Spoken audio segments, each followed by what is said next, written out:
Yoo himal tu gadhiisa. Qe'oo koo kaa akka gamtaa kanneessa. Ammas nyaachuuf waa beesi kaleessa. Ammas nyaachuuf waa beesi kaleessa. Seenaa calii calankoo hamma naannile kunu ammas meegalee daa'ima taalchifame faatu eegamee qatuudhame hayyuun keenya beekaan qinqallaan siyaasaa maal eegsa maal barsiisa kanaafu maal maneedha ciisaa jooyee nama dhugaadhaan falmatu goonni akka keetii lakkuu haadhaluutu.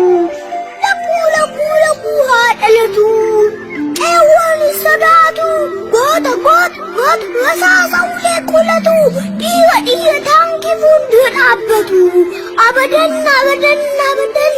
jooyyeen diinaf hin jilbiifatu qeewwan diinaf hin jilbiifatu aggan diinaf hin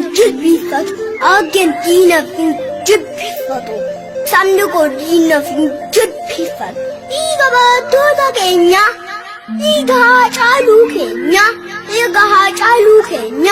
dhiiga Taaddasaa Birruu keenya dhiiga Nadhii Gammadaa keenya dhiiga Lamoo Qilxuu keenya dhiiga Liqii keenya mitiin babbaanu beenya qosoo bakkaan keenya waan wal baasu kaayoon keenya yaabinuu kabalii gumaa weegantoota keenya onneen koo kaatee bilisummaa gurraatee qabsuyyoon tapha taatee gurba ilaali yoo dhiira taatee mana teessee oduu gunguudhaan koffaa kan baate kan baasate eebanne summii hidhaate summii nutti hidhaate.